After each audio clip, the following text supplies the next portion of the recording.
Tell how the angels fell, reveals the past, present, and future, teaches the liberal sciences. Hey, what's up, everyone? Minister Ashley here. I'm a biblical researcher and an author, and we're going to talk about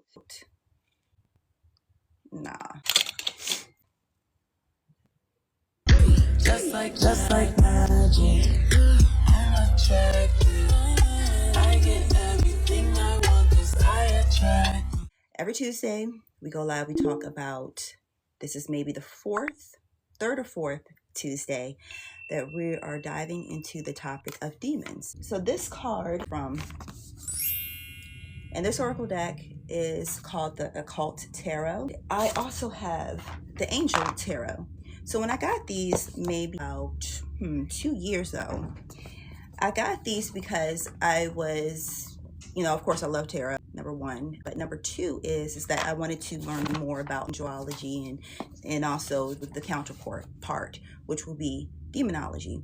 And so with that being said, that how the way it works is like, if you catched my previous couple of videos out on demons, as we started to dive into the archetypes of Satan, Lucifer, etc., then you would know that the angels, they are like our higher self, and then the demons will represent like our fleshly body or our fleshly desires.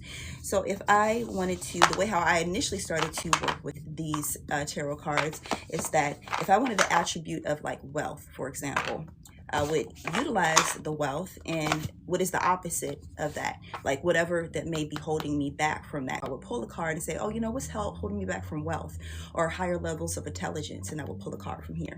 So that's just like a little tidbit about when I was using these cards. So I do have a Amazon storefront with these cards on there, as well as other like little tidbits and about my book, The Bible's Hidden Divination and Magic, and also the Sacred Grail, Women and Goddesses of the Bible. So when I talk about this figure, we're also going to acknowledge that this figure has an older origin story, okay?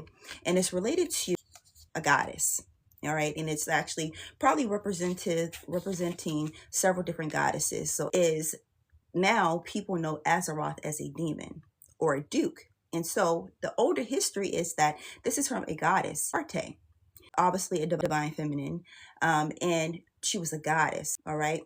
And what they ended up doing with Astarte is over time they transformed her into a male, a duke, and also a demon. And I have to mention, being that I am on this topic, I have to mention what they do with a lot of powerful women and goddesses. They demonize them.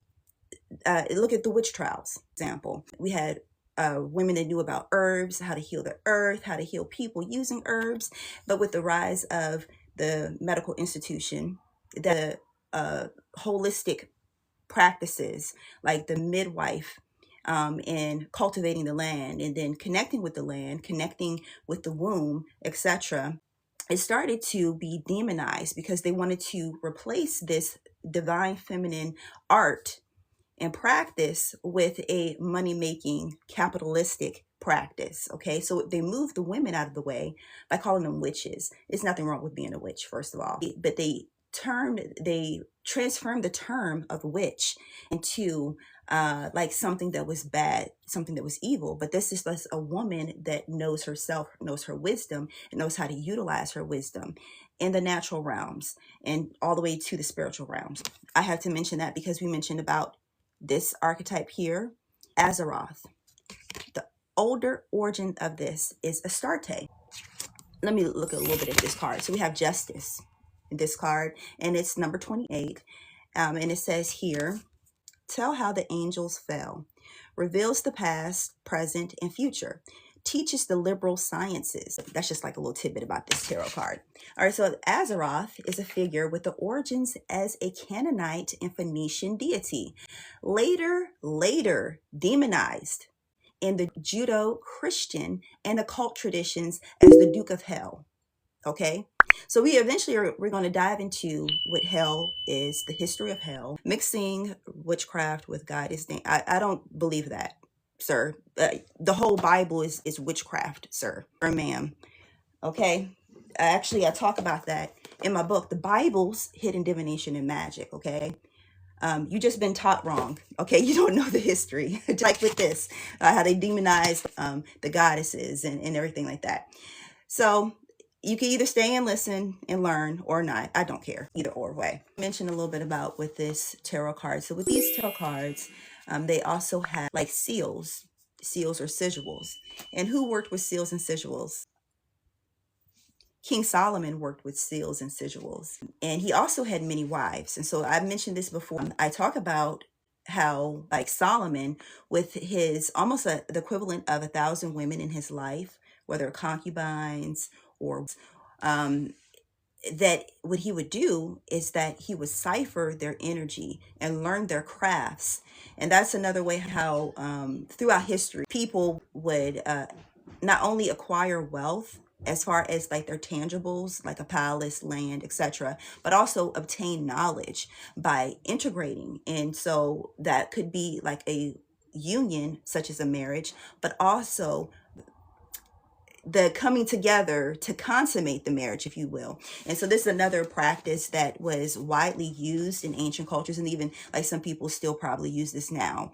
And through like the ritual of coming together, if you know what I mean. Eventually I will talk about this other practice that they have mentioned in the Bible that is along the lines of that, but they'll come together to consummate the marriage, but it will be in the way of how do we share our knowledge. And it was a common understanding that when you come together, that's why it says like in the Bible, you become one flesh with your partner in a sense. It's because you are literally not only just like the bodily fluids, because that's also another thing that is associated with like the occult practices, but you're also sharing the spirit, the alike spirit, if you will. And so what they would do is like they would really literally sit down with the objective in mind to pass on knowledge that way through the consummation of the ritual of coming together. And it was literally like a ritual. And this also segues into temple prostitution, because how the way exchange, whether it be exchanging knowledge or exchanging access to the higher realms or exchanging literal like tangibles.